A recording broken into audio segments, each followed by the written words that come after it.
done some business analyst job kind of stuff during my internship work. So not, but I didn't use this Hyperion tool, but I used SPSS tool. All right. Okay. Yeah, right. Thanks, Dinesh. How about Joy? I have some experience in Essbase. Oh, great. Okay. So now you want to learn complete Essbase and planning? Yes. All right. Okay. Yep. All right, guys. Very good morning, or if someone is from the different country, it will be very good evening. My name is Venkat. Okay. Popularly, everyone will call me as an RV. Okay. And I have almost like 6 years of experience as an Hyperion consultant. Okay. Total, I have 11 years of experience. Out of that, I worked on OBIE and Hyperion, completely on BI domain. And in the Hyperion, I worked on Hyperion Essbase, planning, HFM, I think almost all the modules in Hyperion. Okay. And I was specialized as a trainer as an Hyperion Essbase and planning, and as well as HFR training. Okay. And we are the part of the, I am the part of the team of Raga Tech Consulting. Okay. I hope you received the mails from those consulting only. All right. So this is what about my basic introduction. And today is just like a very basic demo, nothing technical. It's just a pure demo, like what are the things that we are going to cover, how many hours of session will be there, and what are the things that we are going to cover in Essbase and planning, and what are the timings will be there. Everything we are going to talk about in detail today. And apart from that, we'll just talk about even the basic introduction of data warehouse also. I mean, what is a data warehouse and where exactly the Hyperion will fit into the picture in the complete data warehouse cycle. All right. So we are not going to talk about anything about today in Hyperion, because you'll just get a feel like how the training will be there. So those are things that we are going to cover today. And about the Hyperion, we'll start from the next session. All right.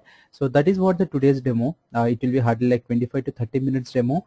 And please feel free to ask any questions if you have, and so that we can sort it out today. All right. Thanks a lot. Anyone has any questions before we start up the session? Anyone? Yes. So recording this session, is it like to be recorded? Yes, it will be recorded. Exactly. Right. And it will be shared across for you guys also. All right. Yep. All right. Great. All right, guys. So in our complete training, we'll be covering two tools, Hyperion Essbase and Hyperion Planning. All right. Maybe earlier we used to give as a separate trainings only. I mean Hyperion Essbase and Hyperion Planning. But I think if you are already aware, hope you guys are able to see my screen. Okay. I will use like a notepad, which will make more sense for to understand anything also. All right. But I think as you've seen in the websites also, now we have more job opportunities if you are an complete Essbase and planning knowledge. Okay, we have and both Essbase and planning knowledge, it's easy for you to get a job. So that's why we combined both these tools in our training agenda. All right. And so now we won't call it as an Hyperion because it was acquired by Oracle company now. Now this is also an fruit of an Oracle product now. It was acquired in 2007. All right. And now we'll call this as an Oracle Hyperion Essbase, or you can call it as Oracle Essbase. Anything is fine. And you will call it as Oracle Hyperion Planning. All right. And what are the prerequisites to learn this tool? Basically, it doesn't require any prior knowledge because it's a purely a complete a tool. You are going to learn how to use this tool and all this stuff. But apart from that, if you have some basic knowledge on SQL, that is an additional knowledge. If you don't have also, that is fine, because I'm going to provide you an Microsoft University videos which I attended last 2 weeks back, which will help you to gain the knowledge even in the SQL also. Okay, but it's not mandatory, since Hyperion is also again an BI tool where we are going to pull the data from various sources. So So at that time we need some basic knowledge on SQL that I'll try to share across with you guys to gain the knowledge in the SQL also. All right. Sorry. All right. So that was a prerequisites as of now for to gain to learn the Hyperion tool. All right. And please remember this Hyperion Essbase and planning will comes under BA technology, BA data warehouse technology. So we used to call it as BADW. All right. And probably you may ask now, in which cases, like, who are the people going to use, or who are the customers who are going to use these two tools? So the people who needs planning and budgeting,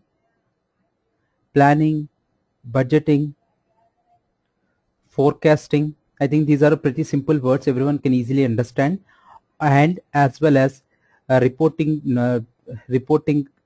requirement.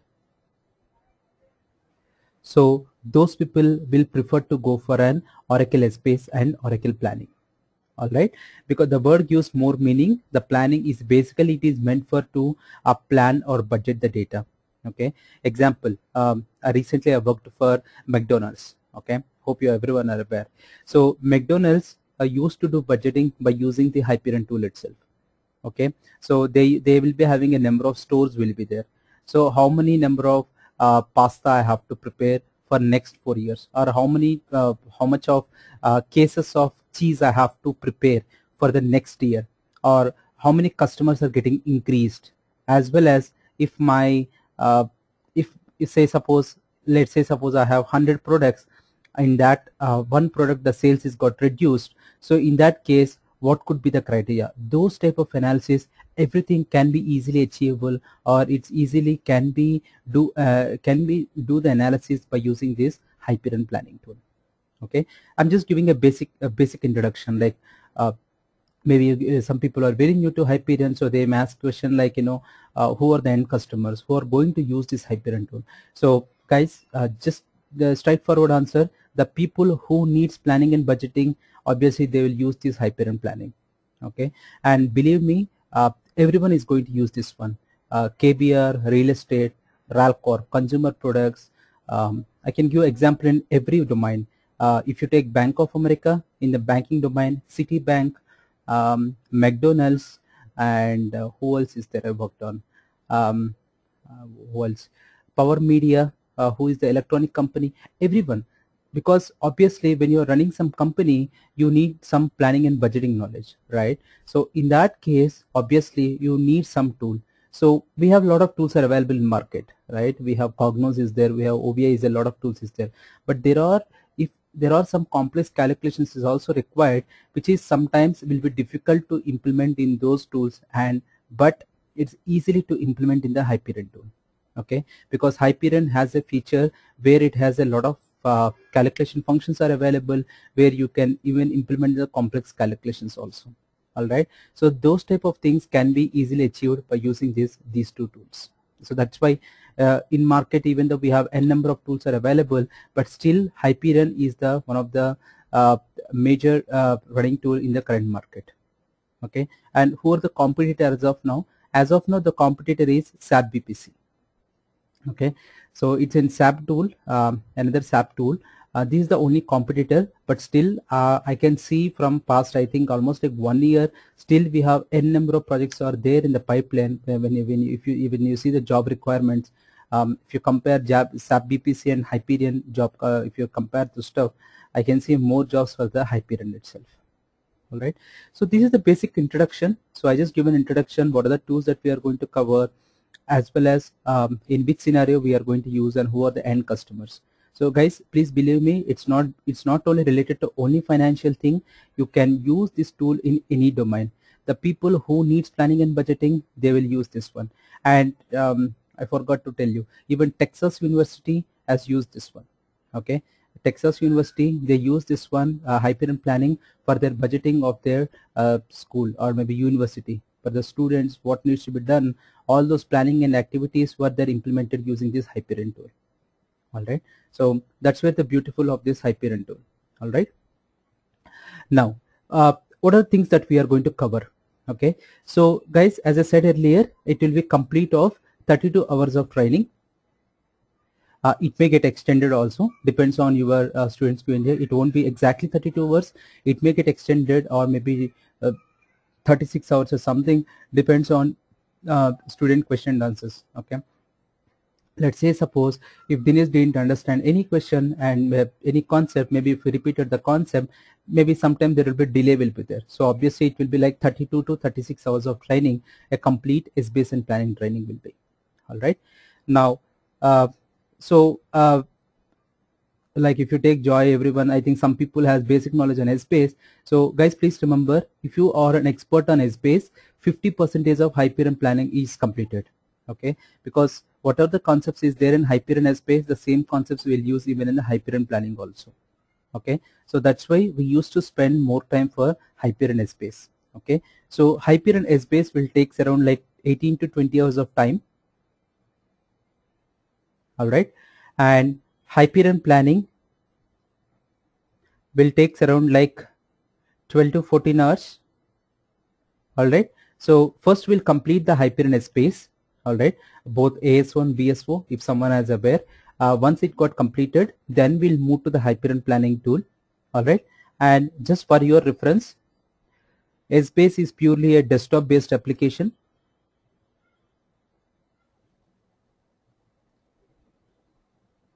Like you can take Notepad. This is a Notepad, is a desktop based. Similarly, Essbase is also a desktop based application, whereas Hyperion planning is a web based application.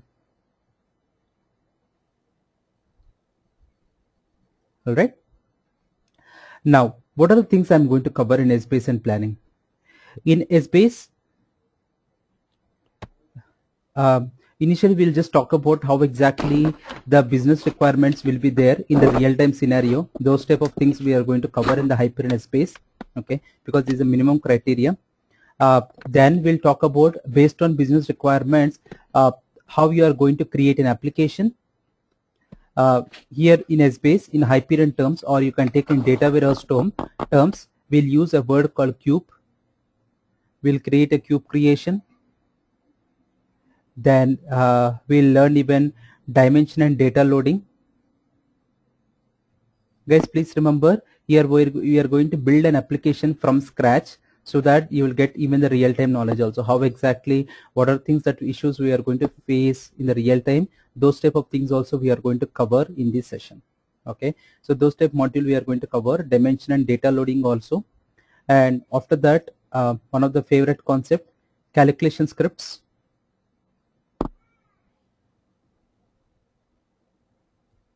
All right, to implement any calculations, if you want to implement any allocations, if you want to implement those type of things, can be easily achieved by using a concept module called calculation scripts, which is already inbuilt feature in the Hyperion Essbase as well as Hyperion planning also. All right, then we'll talk about reporting tools. Guys, I'm just giving a very high level in depth. If you can see, if you can go our website, you'll find a detailed information, but still I'm just giving a high level. All right, because if you take here application cube creation, means we'll talk about both AS1, BS4. All right, similarly, when you say here reporting tool, we are going to talk about Hyperion Essbase Excel add-in, as well as we'll talk about Hyperion Smart View. Both the stuff we are going to cover in detail. Then we'll talk about cube automation. All right, because obviously you have to build the cube, or you have to increase the you have to finally build the cube. So those type of the stuffs can easily implement, right? Because daily you are going to load some new data. Whenever I get some fresh data, I have to load the data into my Essbase cube or into my planning application. So those type of things has to be automated, needs to be get automated, because I can't put a manually one person to monitor all this stuff, right? Someone has to get automated. So those type of automation also easily achievable by using a concept called cube automation, which can be easily achieved here using another module called Maxwell scripts. All right. All right. So these are things that we are going to cover in Essbase on the high level. You'll be having in detail, but still these are the high level modules that we are going to cover. But apart from that, we'll cover something, a miscellaneous concept called tuning and optimization. Very, very important as an Hyperion resource. Right, because every tool will be having a pros and cons will be there. So if we have any issues, or if you want to make our cube to be best optimization way, what are the things that we have to be considered? So all those stuff that we are going to cover in detail in the tuning and optimization concept. All right, so these are the stuff that we are going to cover in the Hyperion space. Anyone has any doubts here? I have a doubt.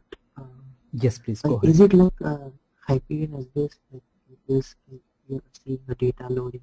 Is it like it's the combination of ETL tool where the data is extracted and transformed also loaded? No, it is not an ETL. It is not an ETL.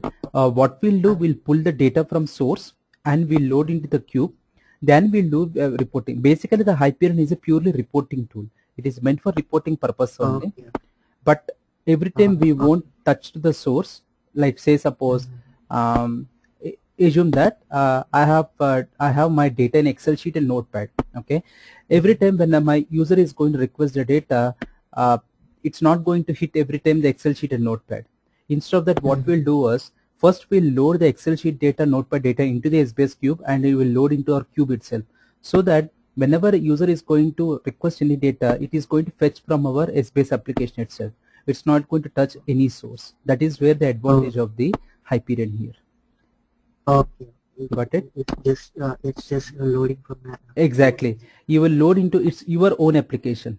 Everything, the data, everything will be there in your own application. Once that is done, whenever user is going to requesting any reports, so those information get it from your Excel sheet itself. Okay, I mean from your Essbase application itself. All right. Someone has joined the training. I can see the name called P. Hello. All right, that's fine. All right, guys. Let's go ahead. Now let's talk about Hyperion planning. All right. As I said, it's little bit of functional knowledge required, very little bit, very minor functional knowledge required, but it's not mandatory. Okay, so we'll talk about the concepts of some financial concepts here, which is required as it is a bare minimum requirements for Hyperion resource. So only those concepts we are going to cover. So all those concepts will be covered here. All right, then we'll talk about Hyperion planning creation. It's little bit complex here compared to Hyperion Essbase. Okay, but all this stuff we are going to cover in detail. All right, and again we'll see dimension and data loading. All right, and apart from that, we'll implement any allocations. If you want to implement, we'll use a concept called business rules. Very, very important. All right. Again, which scenario we'll use, any allocations, any aggregations if you want to do, or any seeding. When you say seeding, let's say suppose if I want to seed the data from actual to budget, or if I want to seed the data from actual to forecast, or if I want to seed the data from budget to forecast. So those type of implementations can easily done using this business rules. Okay, and please remember, business rule concept is available only in the Hyperion planning. All right, then we'll talk about data forms, task list. All right, and there is some miscellaneous concepts are there, but still we'll cover those stuff. We may or may not use, but the first 6, it's mandatory in every planning application project. These are steps may or may not use, but still we'll cover. Project process management flow. All right, grid spread, and mass allocation. Okay. All right, and forgot to tell you, in both the cases we'll talk about security. Very, very important. Managing security, which is applicable both Essbase and planning, because obviously once application has been created, let's say suppose in my company if I have 100 users, we won't provide complete application access to all the 100 users, because it doesn't make any sense, right? So you have to provide only, you have to restrict only specific access to specific people. Example, if you take a sales guy, he needs to, we have to give access for that guy to only enter the data, right? Similarly, if you take a general manager, or you take a delivery manager, or if you take a senior manager, we won't provide a senior manager to edit the data because it doesn't require. The senior manager has to view the reports. So we'll provide an access to senior manager only to view the existing data, but he doesn't have access to modify the data. These are the sample examples. So similarly, based on the business requirement, we'll model the security so that can be easily implemented using a tool called Shared Services Console. Again, guys, please remember this comes under part of a tool itself. Okay, so managing security can be easily implemented by using a concept called a Shared Services Console. Okay, please remember this is applicable to both Essbase and as well as planning. Okay, so these are stuff that we are going to cover in our complete Essbase and planning training. All right, and apart from that, guys, I'll provide even the installation procedure also. The challenging here was Hyperion is not compatible for Windows 7. Okay, so you have to go for an Windows Server 2003. Okay, either Windows Server 2003 machine, or the best practice is maybe you can go for install Oracle VM box. It's again a sort of virtual machine. Okay, and under that install Windows Server 2003. Okay, but please make sure you have to provide at least 6 GB of RAM. Otherwise, because Hyperion resources, whatever the services are there, it used to take like 6 GB of RAM. So its minimum requirement is at least 4 to 6 GB of RAM you have to allocate. All right, and after that you can install your Hyperion software. Okay, don't worry about the software because software is free licensed for a personal use, but apart from that it is licensed only. You can get it from edelivery.oracle.com. It's a freeware software only, but it used to take like 8 to 10 GB of the software because there will be more zip files will be there. But the procedure is pretty simple, pretty straightforward. But it's available in the website itself, where you can go ahead and download. Just you need to register with your personal email ID. Go ahead and download the software and get it installed. Okay, but please remember it's not compatible for Windows 7. Even if you take Windows XP or Windows Vista also, the problem still exists because the patches needs to be updated. So that's why I would suggest you to go ahead with Oracle VM box, because it's not going to touch your main PC. Okay, so that if in case if it get corrupted also, you can just delete the older VM box and you can replace with your old one or the existing one, so that it's not going to impact anything to your personal PC.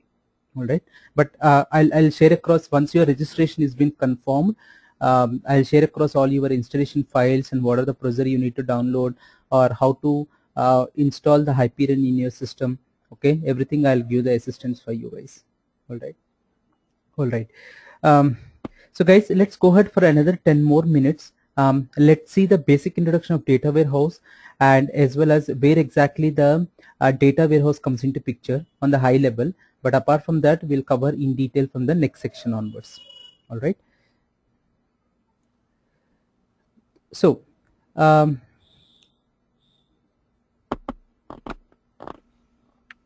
right. So if you can see the screen here, okay. So I have a screen here with a black screen with white letters. Okay, something it's representing. So guys, this is the screenshot from the mainframe system, where we used to store the data in like 1950s or 1960s. The old data used to maintain mainframe system. It's a legacy system now. All right. We used to call this as in raw data. Okay. Why will we used to call raw data? Because you are trying to store some information, but if someone sees this, okay, I'm not able to understand what exactly information you are trying to store here. Okay. Forget about the logic, because earlier the mainframes was whatever information you are going to store, it's going to convert into a binary format, and that binary information gets stored in the PPT. I mean, in the mainframe system.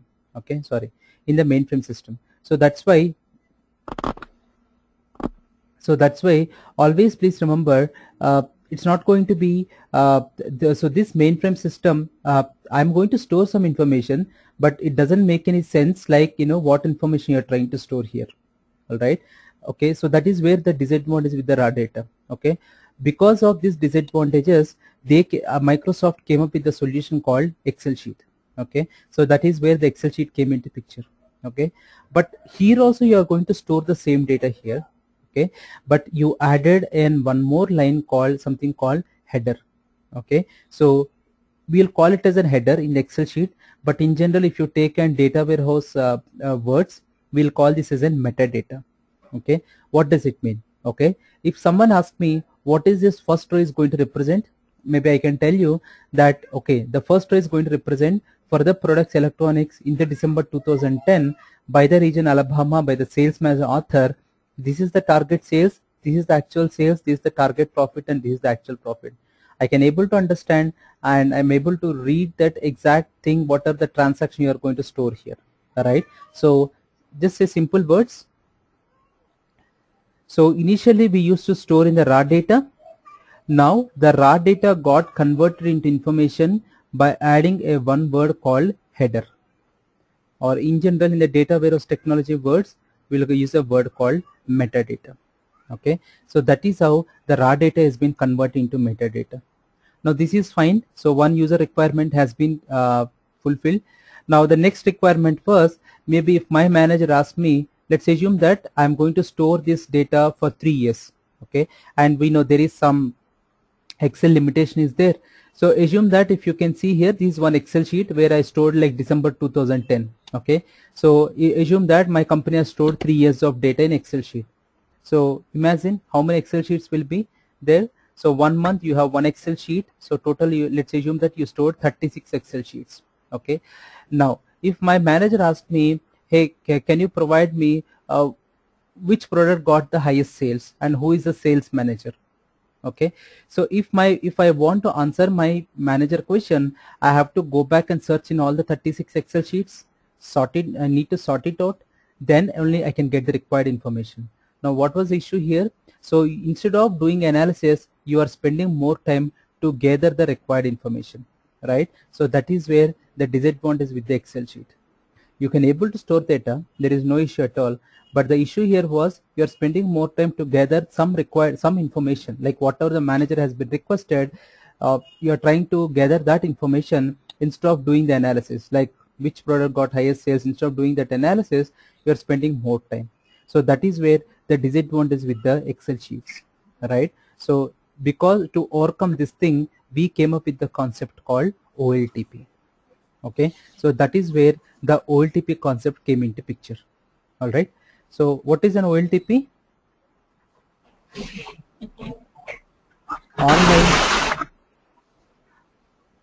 Online transactional processing system. Guys, can you just mute from your side? I'm getting some disturbance. All right. Okay, so now what is this OLTP system? The word gives more meaning. It's again a transactional system. You can take supermarket. Okay, assume that if I have 10,000 products are there in my market, and let's assume that every second one product is going to sold. So for each transaction, so you will be having an real-time data will be available. Okay, let's assume a simple example. Let's take a simple example. Okay, you take ATM machine, that is also OLTP system only. Assume that I'm Venkat has been, let's assume that I debit some money from the ATM, maybe let's assume $400. Okay, but unfortunately when I seen in online it was showing $600. Okay, now if I go back to the bank and if I ask the bank like why it is showing $600, my manager should contain that record. Okay, without that record he can't show me the proof, like what is the amount that I have been debited from the bank, right? So those type of information if I want to store, so I need to store each and every transactional data, right? So for those type of systems, you'll prefer to go for a concept called OLTP system. Okay, online transactional processing system. Okay, but what was the disadvantage here? Again the same concept. Now OLTP, you can take example, you can take Oracle, SQL Server, DB2, Sybase, all this stuff you can consider as an OLTP systems only. Okay, but what is the disadvantage here? The disadvantage here, again the same issue, you can able to store the huge set of data, but the problem here was, again, if I want to do some query, it used to take a long time to execute that query. Maybe it takes like 30 minutes, 40 minutes time to execute that query. Okay, so that is where again the disadvantage with the OLTP system. So to avoid all these inconsistencies, we came up with the concept called an OLAP system. Okay, OLAP system is nothing but online analytical processing system.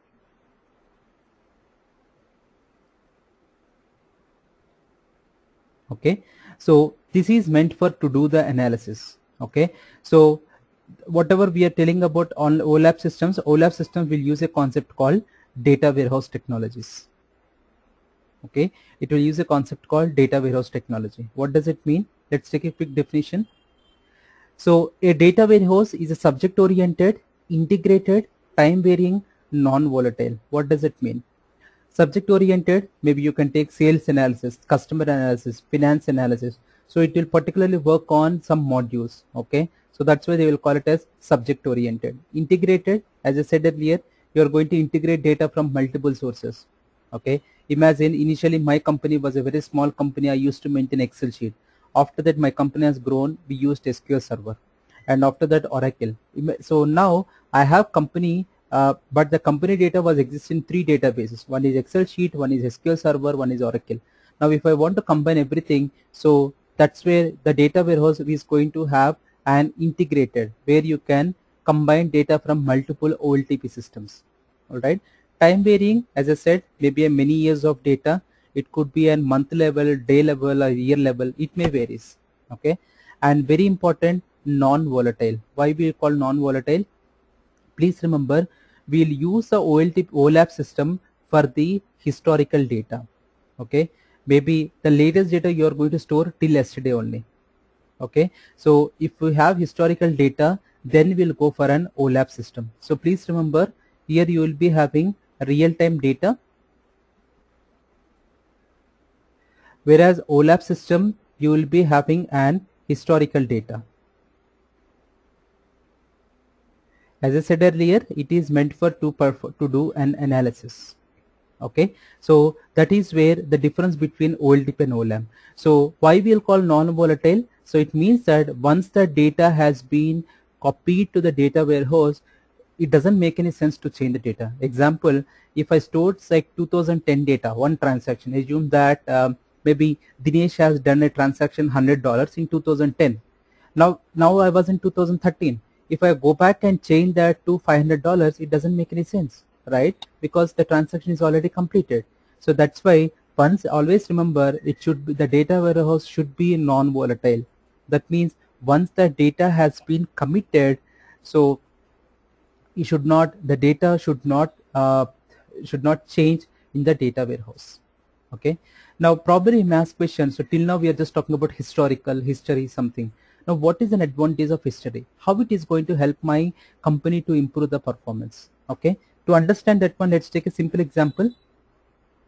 Okay, let's just take a simple example here. Okay, so I can see here the first one is the first quarter one student marks. Okay, first quarter marks. Okay, so I can see this guy's marks is very good, social English is very good, but this guy is failed in science. Okay, and now this is the quarter 2. Okay, so now if I don't have the quarter 1 results, I'll assume that okay, this guy has failed only first quarter. That's fine. So let's go ahead. But since I was maintaining the historical data, quarter 1 and quarter 2, now what I did, sir, I compared the data across 2 quarters. Okay, so what I did here, I compared the data between quarter 1 and quarter 2. Very important, I compared across time. Time plays critical role here. Please remember, sir. So time plays here very critical role when you're talking about data warehouse. Okay, now if someone asks me what is the time here, I will say the time is nothing but 2 quarters. I'm trying to compare the student marks across 2 quarters. Now because I have historical data, I compared the data here now I came to know that this guy is getting failed every time in a science subject. Now I'll suggest to the student either to reduce the efforts in maths and put those efforts in science subject, or I'll put some tuition teacher to improve his performance in the science. Similar way, let's assume that if I maintain historical data, then I'll came to know which product the sales is getting reduced, or why the product sales is getting reduced. So based on that analysis, I can take the business decision, okay, to improve the performance of my company. Okay, so if I do this analysis, maybe now I'll suggest my sales manager to put some offer, maybe 1+1 offer, or you can say maybe get one product, maybe you'll get like 5 rupees off, or maybe I'll say 1 cent will get off. So based on this type of offers, maybe I was trying to improve the performance. So how I did this type of analysis? All this analysis I can do only if I have only historical data. Without historical data, any person can't do any analysis, right? So that's why they clearly mentioned a data warehouse is subject-oriented, integrated, time-varying, non-volatile collection of data that is used primarily in the organizational decision making. Okay, it's going to take a decision, so that's where the word comes into picture here. Okay, now I understand what is a data warehouse, and I understand what is an OLTP system and an OLAP system, and difference between OLTP and OLAP, and how exactly historical data is going to help improve the performance of my company. All this stuff we discussed till now. Now let's go ahead and try to understand where exactly the Hyperion will comes into picture. Okay, so in our complete data warehouse cycle, where exactly the Hyperion word comes into picture. Okay, we'll talk about in detail all these slides in the next session. Okay, I'm just giving a high level. So guys, just see here, this is how the complete data warehouse project will be. Okay, where you will be having multiple sources. I can have Oracle, DB2, flat file in the sense Excel sheet, Notepad, whatever it could be. These are all OLTP systems. I'll convert the OLTP into an OLAP by using a tool called ETL. Okay, so someone just now Dinesh told extract, transform and load.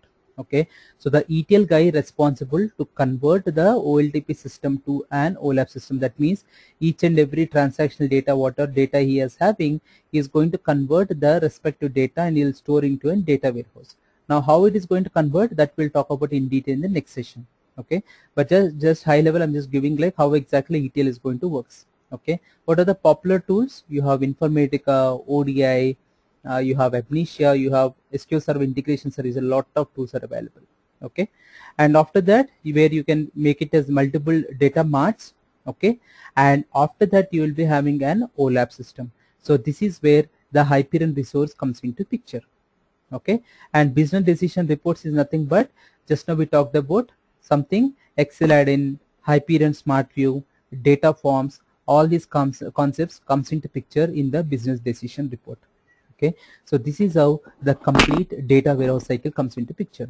So please remember, as a Hyperion resource, if you go to any project, don't think that you are the single person who is going to complete entire project. You will be having an source system resources, you will be having an ETL resource will be there, and you will be having a data warehouse developer will be there, and then you will be having Hyperion developer will be there. So the Hyperion developer is the end product. So business user doesn't know anything about this one. Business users knows only Hyperion tool. That's it. They doesn't matter like what is a source, what is an ETL, all this stuff, because these are all underlined. These are all like it's a underwork. It's going to happen. The end product where user is going to expect was Hyperion. So that's where the Hyperion was the critical resource.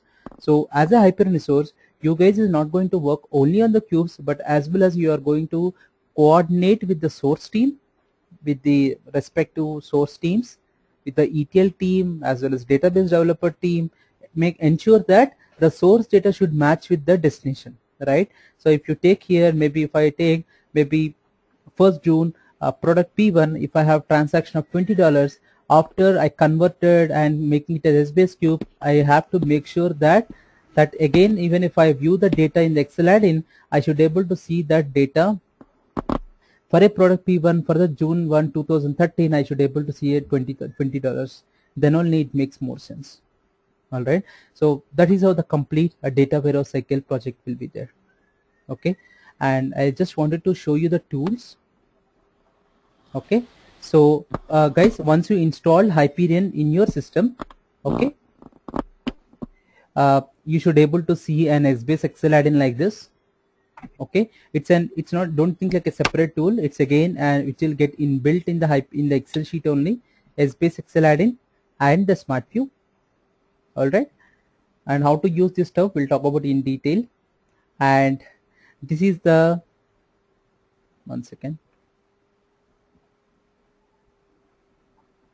let me reconnect it. I think the session got expired.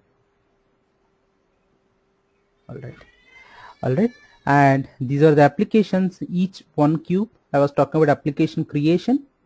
Similarly, this is the Hyperion planning tool. As I said, that is a desktop application, whereas this is a web-based application where I can see multiple applications, whatever I can see here. And another thing I was talking about, I think some server is down, that's fine.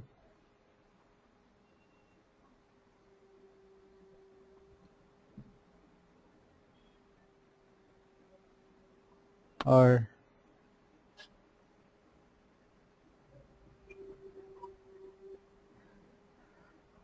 I was talking about another thing called managing security, right? So that managing security can easily implement by using a shared services console, right? This is also again a web-based tool. All right, I think it takes time. All right, so yeah, it's opening.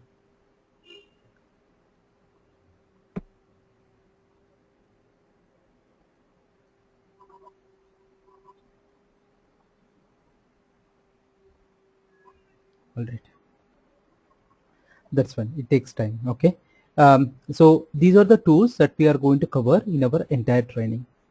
All right, so these are things that I want to cover in the today demo session. Anyone has any questions?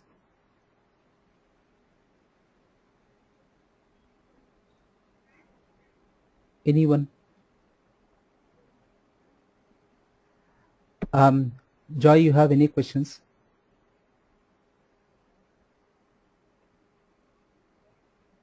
Jaisi? No. Great. I'm just looking. Okay. All right. Great. And how about Raj?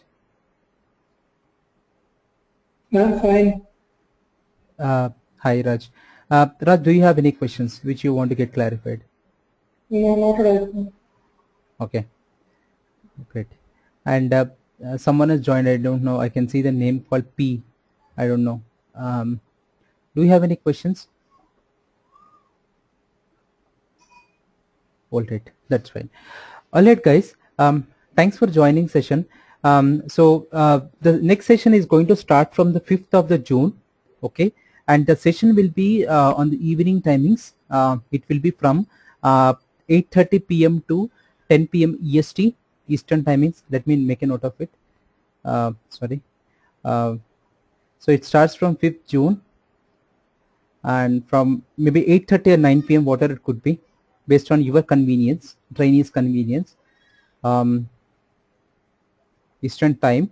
So 8:30 p.m. to 10 p.m. Eastern time, it will be there, and only on the weekdays. Maybe if we miss something on Monday or to any weekday, we'll cover the thing in the weekend. But apart from that, the session will be there only on the weekdays. All right. So in case, so once if you